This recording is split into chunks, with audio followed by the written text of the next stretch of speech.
Tech nerds, this one's for you. On today's episode of the Nerd Byword podcast, we are diving into science fiction technologies that we wished existed in the real world.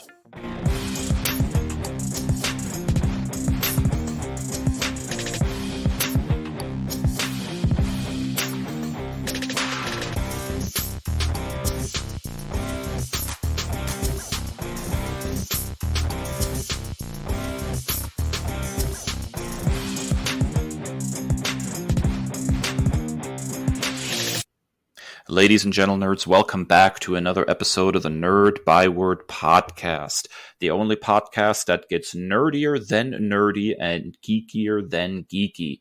This is Dave. I'm here with my buddy Kris, and in today's episode, we're diving into science fiction technology that we wished existed in the real world. But first, it's time, as always, for...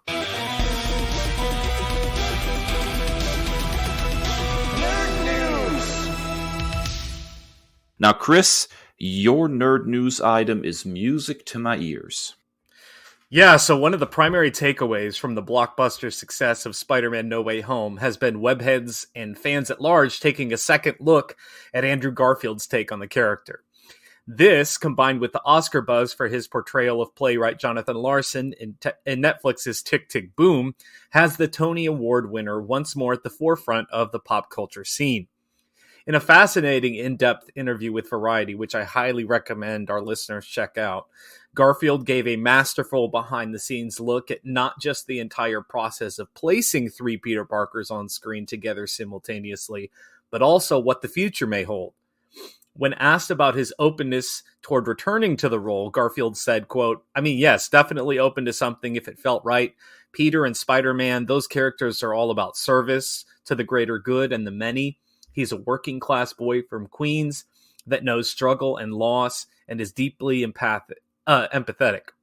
I would try to borrow Peter Parker's ethical framework in that. If there was an opportunity to step back in and tell more of that story, I would have to feel very sure and certain in myself, end quote. In addition, there are some rumblings about the interest of making an Amazing Spider-Man 3 or including Garfield as the Spider-Man to Tom Hardy's Venom. Dave, we've both been riding shotgun on the Garfield bandwagon for quite some time, and it's kind of hard not to say I told you so. Yeah, you ain't kidding. I'm a big fan of Andrew Garfield's portrayal of Peter Parker Spider-Man. I found his Peter to be probably the best modern-day take on the original Peter Parker character, adjusting, of course, for, how times have changed and stuff. I think he kind of exemplifies a lot of the things that I always appreciated about Peter Parker most. And not to say that, Tobey Maguire wasn't good in his own way or that Tom Holland isn't good in his own way. But, Tom Holland, his portrayal always had sort of that wide-eyed innocence going on. And to me, the much more smart alecky diving headfirst into things approach that Andrew Garfield's version of Peter Parker had is much more essential to the character. So although his portrayal was great, I think it's fair to say he was in a couple of subpar movies. Although I ride for the first Amazing Spider-Man movie. I think there was enough there that was quality to enjoy. The second one, that's another story. Would I like to see an Amazing Spider-Man 3? No, I wouldn't. I think that if they're going to make another movie with him as Spider-Man, it's going to have to take a very different shape. I don't think you can make a numbered sequel there. But that doesn't mean that I don't want a movie with him. It's just going to have to take a significantly different shape. We're talking about a character that's now significantly older, is many years removed from, Gwen Stacy's death. I think making it a numbered sequel would be a mistake in a lot of ways. And I think story-wise, it has to take a different approach. I think it would be very smart to perhaps take some cues off of something like Straczynski's run, where he's older, he's settled into like a teaching job, more of a mentoring role. I mean, everybody always talks about that scene in Amazing Spider-Man 2 where he's interacting with that bullied kid. I think there's a lot of gold to be mined from that. And we can kind of make a movie maybe of him, after No Way Home, sort of coming out of that darkness he was talking about, where he's not been not been pulling his punches and he's been in a bad place, and maybe he meets his MJ. I think there's a movie there, absolutely. I don't think a numbered sequel would be smart. I think it would have to be marketed very differently. But yeah, I want it. What I don't want is I don't want him in Venom. I'm going to be completely honest. I think the Venom movies are an absolute dumpster fire. And I know, there are people who are fans, but to me, I think Andrew Garfield deserves to portray Spider-Man in another good movie, since he's been in two subpar movies, and including him in any kind of Venom 3 or something would be including him in another subpar superhero movie, and I have no interest in seeing that. The man deserves a quality script, a solid director who can really put a cool vision of an older Peter Parker up on the screen. So another Spider-Man movie with Andrew Garfield, yes. Him and Venom, no thanks. Yeah, and this is, I've kept this no secret. Symbiotes have never been my cup of tea.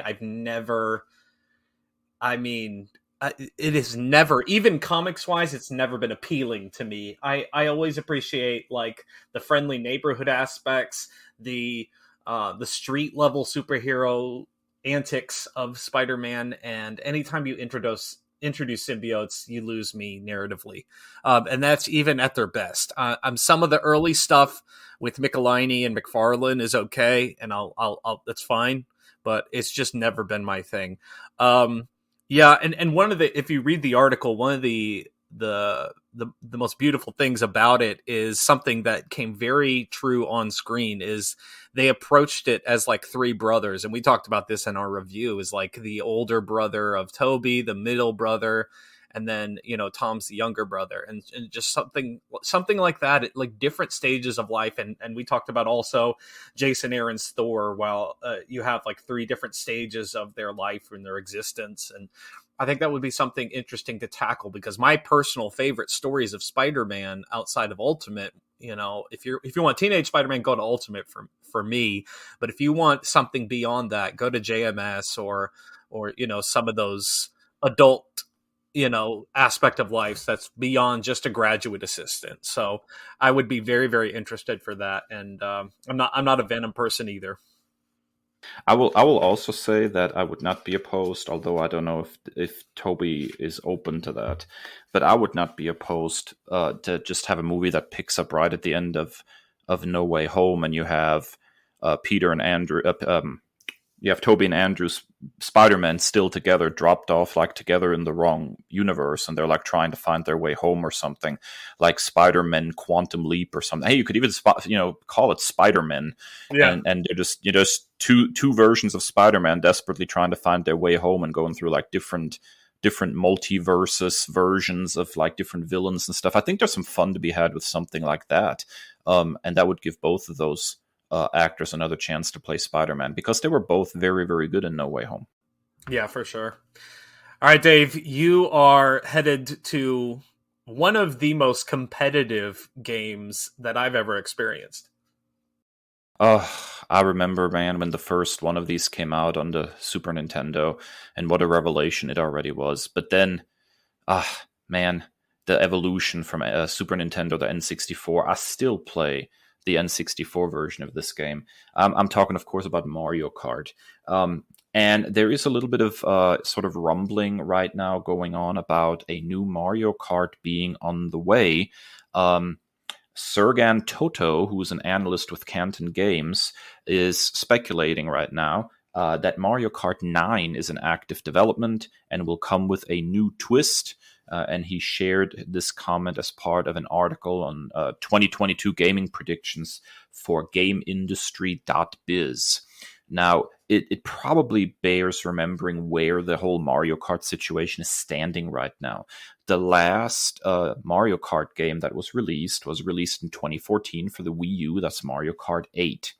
And then when the Switch was released, it was updated with additional content and re-released for the Switch as Mario Kart 8 Deluxe.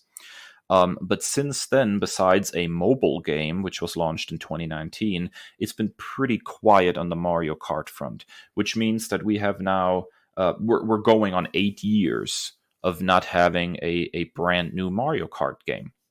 And so I think this speculation is probably fair. I think we're in, the right time now for a new Mario Kart, maybe a little more custom made for the Switch to be released. If so, I'm really looking forward to it. I've pretty much played every Mario Kart game besides the mobile game. I'm just not a big mobile gamer, to be honest with you. And I love this series, and I always have a really good time with it. So speculation right now looks like we might be getting a new one. I think that's probably a fair bet considering how long it's been since we've gotten a brand new Mario Kart game. What do you think, Chris? Yeah, this sounds like something that Nintendo, as we've chronicled before on the show, is primed to do. Like, they milk out as much as they can on an exclusive game like this, and then they give you a new one, but they make you wait as long as possible. So I'm very excited about Mario Kart 9. My experience, coming to the Switch late, I never had a Wii U, but like playing Mario Kart 8 on the Switch was a new experience to me. But I'm super excited. Mario Kart is one of the most contentious and competitive things in my household, and was growing up as well. Yeah, I could totally agree with that. It's still pretty competitive when my wife and I sit down and play Mario Kart. Feathers will fly, so to speak. But the other thing too is I did have a Wii U. And, a lot of people talk about this being like failed hardware, not very successful, blah, blah, blah. I actually kind of like the Wii U. It's in a lot of ways sort of a proto Switch, with that gamepad. And there are still a couple of things that were released on Switch that I think really need to be, on Wii U that really need to be ported over to the Switch, particularly the HD Zelda remasters of Wind Waker and Twilight Princess. I think it's high time that, they finish porting over their Wii U library for, the Switch. But, I thought the anniversary of Zelda would be the time to do it, but apparently not. We're still waiting. All right, well, that's it for Nerd News. Stick around after this, our first break. We're going to come at you with science fiction technologies we wish were real. Stick around.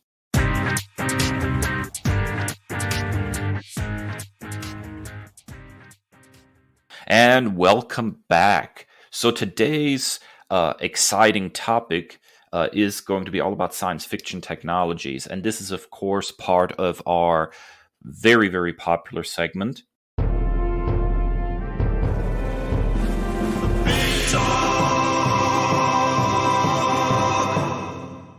So this topic today comes to you courtesy of Chris, who texted me and was like, dude, I need a Bacta tank.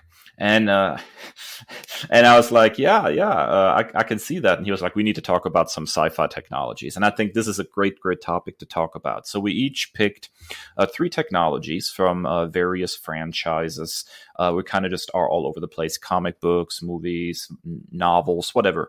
And just picked some technologies that we wished existed in the real world because we would have some utility for them, I guess. Chris, let's go ahead and start it out with you.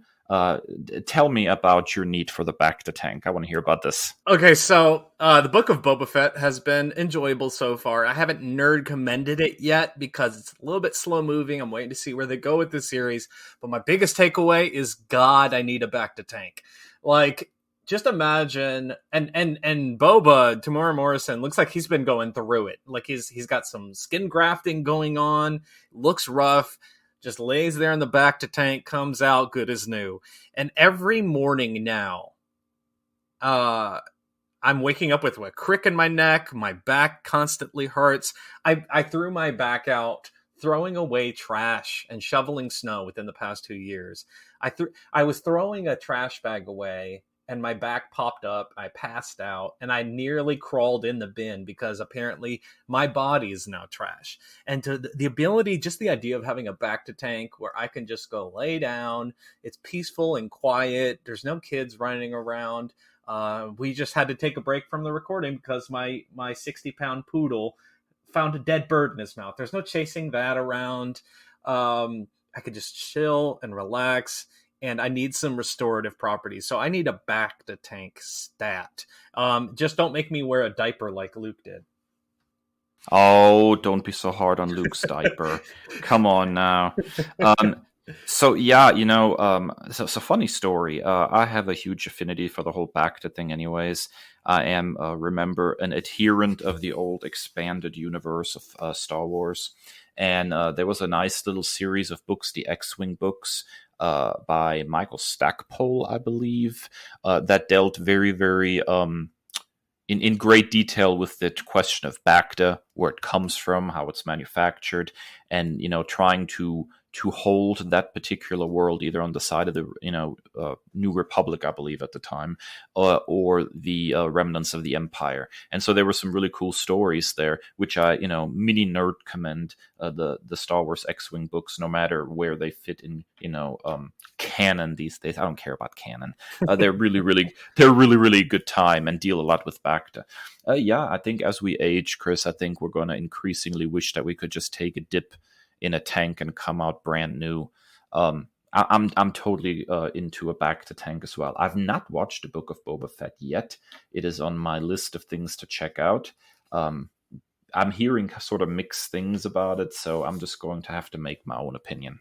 Yeah, it's a little bit slow moving. They're doing something different narratively. I enjoy it. It's just not like, oh my god, yet.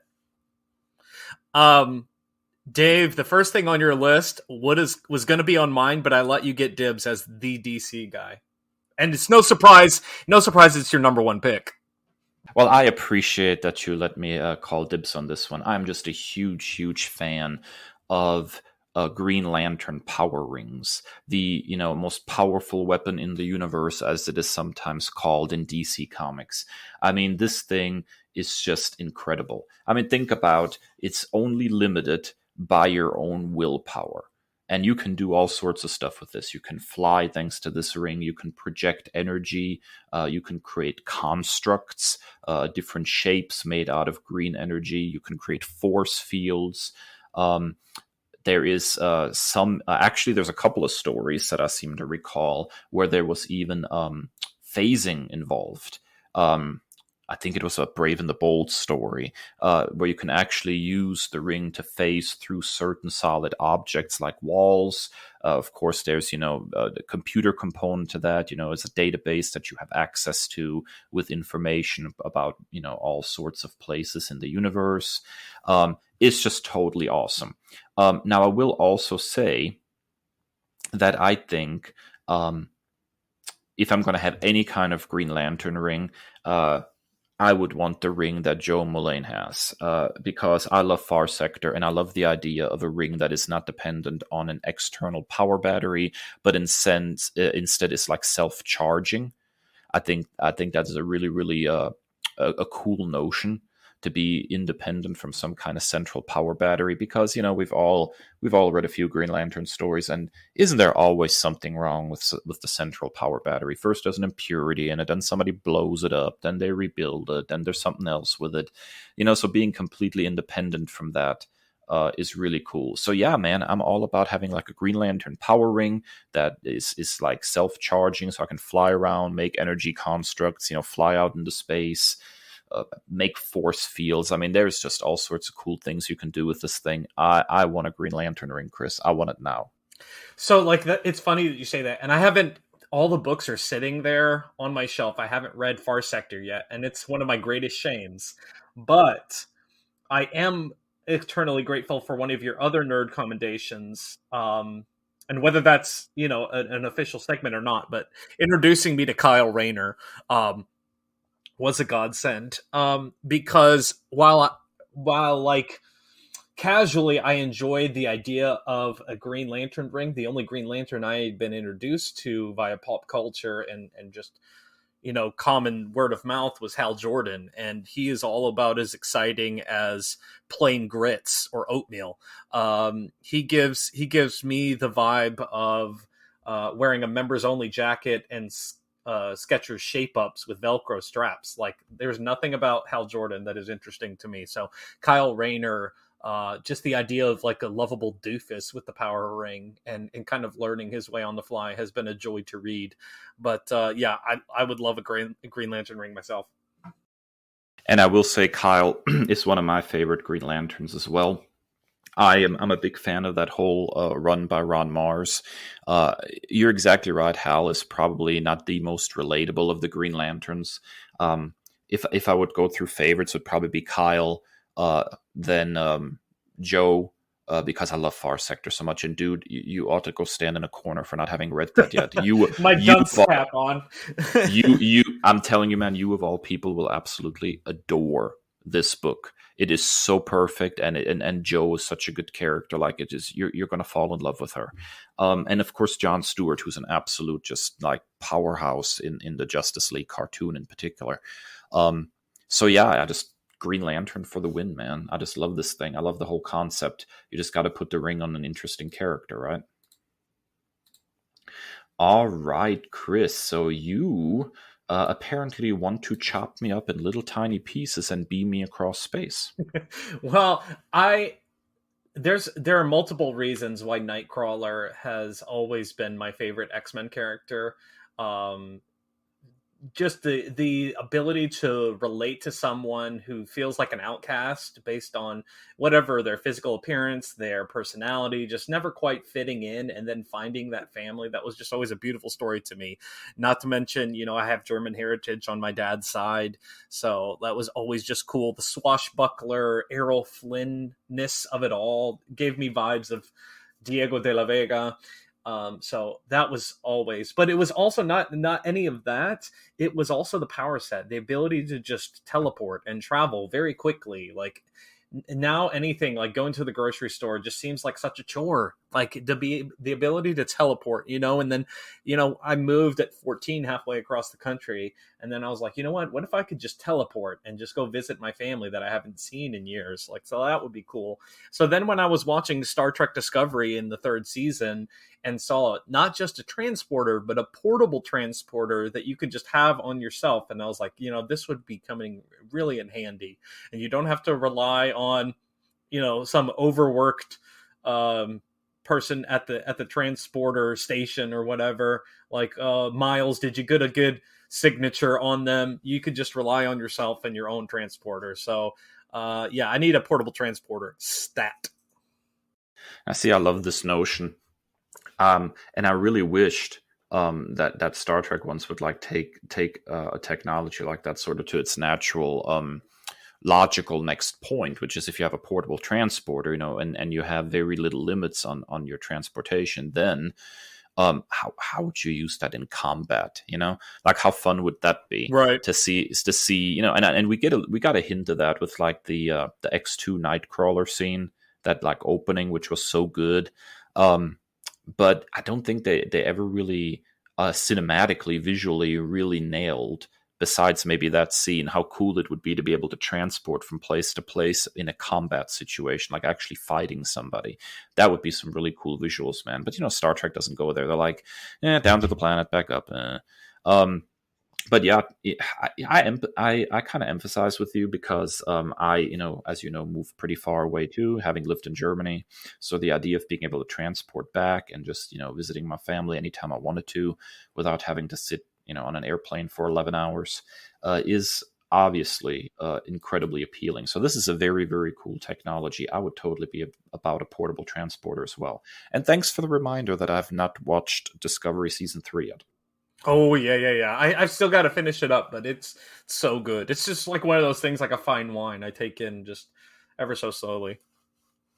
Also, to the combat point, Star Trek has never really focused on combat. I mean, you go from something in Star Wars like a lightsaber, like it's surprising it didn't make our lists, but maybe that was too low hanging fruit token.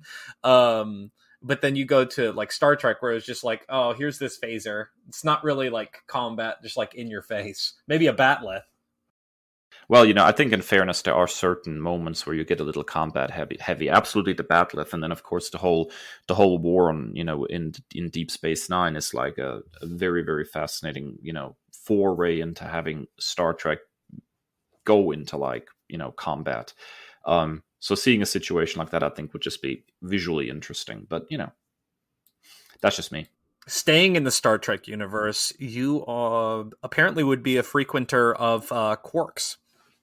Yes, yes, a holosuite for me, s'il vous plaît. As it turns out, I think this whole notion is really, really cool. Obviously, there's been like some forays that are happening right now with like, virtual reality and stuff. And the PlayStation 4 had a supposedly decent virtual reality situation going on. There's the Oculus Rift and all that. There is some interesting stuff happening with VR. But the idea of something where you don't have to, strap on a headset and some joysticks in either hand, and then roll around the floor in your house like some dodo is incredibly appealing. This sort of idea of like having hard light constructs and being able to run programs with artificial intelligence. I think there's a lot of fun to be had from diving into your favorite movie or book as the protagonist, or even a minor character, to reenacting historical events. Kind of putting in what we know about a historical event and then being there as like an eyewitness to it, and kind of bringing history alive, so to speak. You can see that the teacher in me is really geeky about the holodeck, right? I'm just a very, very big fan of this technology, and it is so far out there. I mean, we're nowhere near having something like this. But I would absolutely adore it. And yeah, I know the next generation is like really, really well known for the holodeck stuff. But if I remember correctly, the first appearance of the holodeck was actually in the Star Trek animated series featuring Kirk's crew, I want to say. So yeah, point for the original crew people. They got the holodeck first. Yeah, but I'm a big fan of this technology, and I would love to use this even as an educational tool. I just think this is the coolest. Yeah, some of the holodeck are the best episodes of the Next Generation. Which, correct me if I'm wrong, you haven't really dove into TNG yet, have you? No, it's I think the problem is, I'm kind of being a little self-reflective here, but I read like this 2-volume oral history of Star Trek that I nerd commended a couple of months back. Right. And in the creation of the Next Generation, Gene Roddenberry, who was very, very active in the creation of that series, was very adamantly opposed to intercrew, interpersonal conflict. So to me, oftentimes many of the characters feel very flat because they relate to others in a very flat way. There are no character arcs, there's no character growth, they don't really learn anything from, episode to episode. And so I think it is interesting as a sort of science fiction exercise of like, take these idealized versions of humanity and shoot them out into space and see what happens. But as far as entertainment, I gravitate more naturally towards something like Deep Space Nine, where there is interpersonal conflict. To a lesser extent, something like Star Trek Voyager, where they're lost in space, pun intended, and trying to find their way home. And there's all sorts of ethical dilemmas that they have to deal with in that regard. Those sorts of stories are closer to my heart. Even Star Trek Enterprise, the prequel series, had a lot more interpersonal conflict because it was, set before the time of Captain Kirk. So I think interpersonal conflict is sort of the stuff that drama, that good storytelling is made out of. And when you take that out of the equation, you still get good stories, but they feel a little sterile. And so every time I've tried to, get into the Next Generation, I struggle with that a little bit. Whereas some of the movies, well, one of the movies really, First Contact, where there's ample conflict and a lot of interior life for Captain Picard as he's like struggling with this whole revenge against the Borg thing he's got going on, like that. That's real people, and that's what I want to see. But the series always feels a little sterile to me, I guess, Chris. Yeah. First season is famously bad. Bad. Code of Honor is a super like racist episode that is like really hard to even watch. Second season, you lose Gates McFadden. And Dr. Pulaski is a polarizing figure as well. But I ask you that because one of my favorite characters in all of Star Trek shows up in The Next Generation, and that's Reginald Barclay, who famously spends way too much time on the holodeck, and his like work performance suffers because he's playing this like medieval fantasy and like this Three Musketeers thing, but like he's this genius, but he's just too tempted by spending too much time on the holodeck. So that's the only reason I asked that.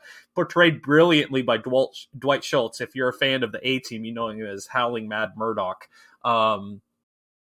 Funny story, I'm actually familiar with Barclay because he pops up in Star Trek Voyager repeatedly. He's one of the people who works towards bringing them home. Yeah, I'm familiar with the character. Yeah, so also, one of my biggest takeaways is I've been basking in the glory of Deep Space Nine. I'm rounding out season 5 so we can have that episode very, very soon. It is the greatest sci-fi show ever. There is no comparison. Deep Space Nine, I haven't even finished it yet. I don't need to hear anything else about it. Everything about that show is perfect. One of the biggest takeaways, however, is that you and I are basically Bashir and O'Brien. So we would be like having like play dates in the holosuites, like you better going believe back, it, man. going back to like old Ireland and like going back to like ancient battles and stuff like that. So like that is totally us. It's our dynamic. I'm like the overly emotional Bashir, and you're just like the no nonsense company man of O'Brien. It's just too real sometimes how similar we are to the two of them. I think that is a very flattering comparison. I will also say, though, that I still need to get you to watch Farscape, and then we can have a serious discussion of which show is the best sci-fi show of all time. Because that one gives DS9 a run for its money sometimes, I'm telling you. I just hope that you I'm just glad that you didn't have to have the whole messy Kira Nerys plot where your baby is inseminated into someone else and then you have to like rub her feet. Like that part was cringe fest. Yeah, that was always an awkward storyline. Okay. Let's move on, Chris, shall we? So we are coming up on your third technology. So what are you into? Well, this one comes with a caveat and a disclaimer, and that is that the worthiness would be implied. I'd like to think that I'd be worthy, but I need Mjolnir. I mean, like, I relate to Thor probably more so than any superhero outside of maybe Peter Parker or Kurt Wagner. It's just, the combination of my heritage and I miss my long hair, but so Thor has always been a favorite character of mine, and the idea of having Mjolnir, I mean, like the old adage of yes, he's worthy and all that stuff, all that aside, but like if you've read Jason Aaron's Thor and like just like everything that, and maybe it was even a retcon per se, like an actual goddess of the storm being trapped inside that hammer, and just like all of the power sets of this hammer just having it at your disposal, and just having that, one of my favorite panels of all time is during Jonathan Hickman's Avengers, where like this race of aliens is trying to make the Avengers bow to them and be subservient, and so Thor takes a knee but then throws his hammer around like this entire sun or solar system or something, and it comes back and it goes right through the person while he's on bended knee, and it's just one of the most like oh my god moments in comics. So yeah, I need Mjolnir. It's not like a really complicated thing, just I want Mjolnir.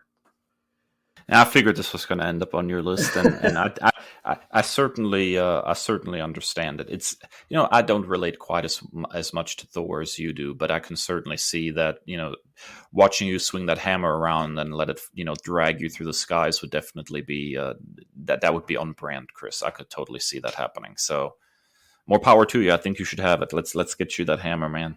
More ease of transportation. I'm sensing a theme here in my own work. Dude, you're going for a deep cut with your last one, and it totally reminded me that I haven't finished this series. Yeah, and I'm not even talking about the series. I'm actually much more into the book so far. Fan of Altered Carbon here, and really regrettable what happened with the property at Netflix being canceled after 2 seasons when it's such a very, very cool show, and I think they really nailed the visuals on the Netflix show. It kind of really brought what I've read so far of the books to life. But the technology that I think should really be real is, of course, the Cortical Stack. The cortical stack is something that is implanted sort of in the spine at the base of the skull into each person when they're like a year old, and it basically stores the human consciousness, every memory, every thought, everything that basically makes you you. And so if something happens and you die or your body is damaged, you can be re-sleeved. So they refer to bodies as sleeves in the story. And you can basically have this cortical stack pulled out and put into a new body, and you can live again. I think this is a really cool kind of technology. And, not to get too complex here and too philosophical, but of course there's a lot of caveats to this kind of technology. Like, is this really you on this stack, or is does it factor in the existence of a soul? I mean, there's all sorts of interesting religious and moral and ethical things to take into consideration if a technology like this really existed. But then on the flip side, the notion of continuing on beyond sort of natural lifespan using this kind of technology is very, very cool. Being able to sort of, get loved ones out of storage, so to speak, and having them re-sleeved so you can be with them again is naturally incredibly appealing. It's sort of the ultimate, telling off death, so to speak. And I think this whole concept is really cool, and there's something to digital storage of consciousness. I think that would be fascinating to see how it would affect the real world, Chris. Yeah, this immediately gives me echoes of the current situation on Krakoa with the mutants and the resurrection protocols. Like, it's a much more complicated process relying on the power set of 5 different individuals, but with the database and having like backup files of each person's powers and experience and their memories in Cerebro, the mutant database and all of that. So having that backup system in Cerebro that they currently have, and being able to resurrect people if they go into battle. And of all the people, Logan is probably the greatest abuser of this power. In the X-Force and Wolverine comics, he's probably died 25 times in the last 3 or 4 years since they did the soft reboot of the franchise. Like, if I was part of the 5 and I saw Logan coming up in the queue again, I'm like, damn it, would you get your life together, Logan? Please stop.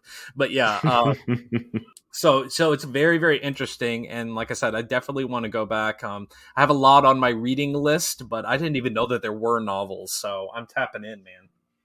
Yeah. Very, very cool stuff, man. All right. Well, there you have it. Our science fiction technologies that we wished were real. What are some technologies from fiction that you wished actually existed in the real world? Find us on social media. We're on Instagram and Twitter at Nerd Byword, or individually at that Nerd Kris and at that Nerd Dave.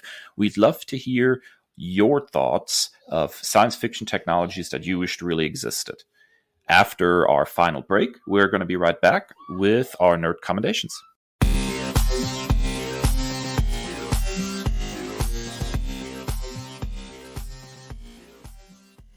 And we're back. And Chris, it's time for our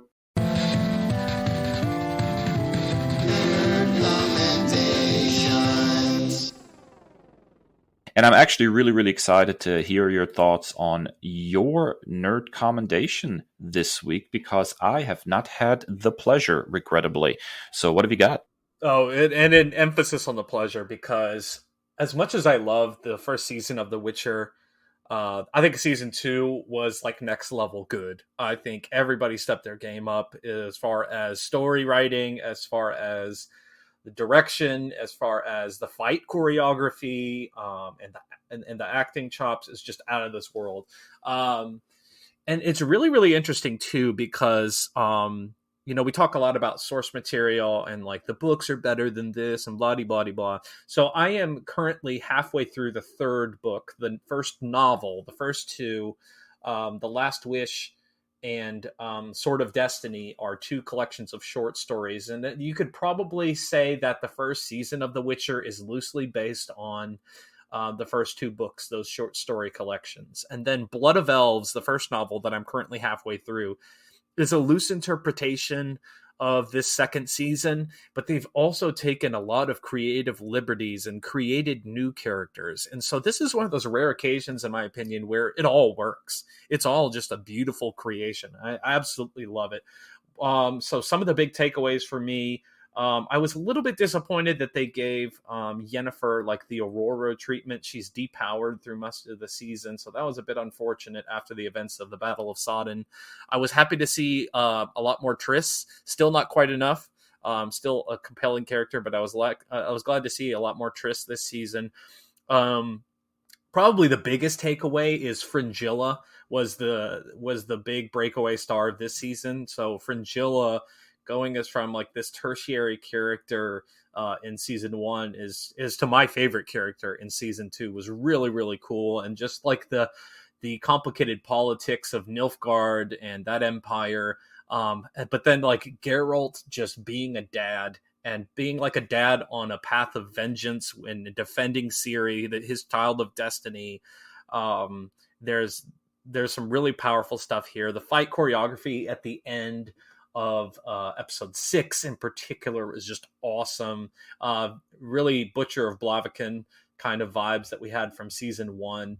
And then the end, there's a really tense moment at the end of episode 7. And then one of the best season finales that I've seen in a long time from a show. There was so much going on, back and forth, and sets up beautifully for season 3, in my opinion.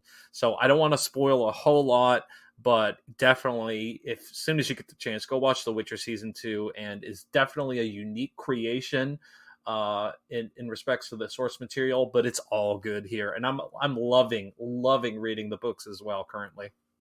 Yeah, I'm a big fan of the books, and I loved The Witcher season 1 and how it kind of remixed a lot of those short stories to try to create sort of a narrative cohesiveness, and I adored it, and I'm really looking forward to seeing season 2. So your endorsement of it and sort of the sense that it seems to up its game has made me now even more excitement.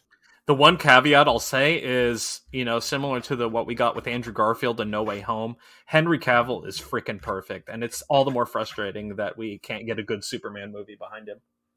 Oh, I totally agree with that.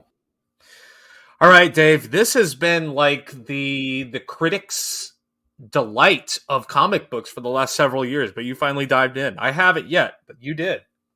Yeah, so the pleasure of Marvel Unlimited is now in my hands, and I have been enjoying it a great deal. I am right now on a Daredevil binge. I have read Mark Waid's run on the book, and I'm getting ready to dive into Charles Soule's run on the book as well. But the natural place to start was the current run, which started in 2019 by writer Chip Zdarsky and a fairly big variety of artists from what I've seen.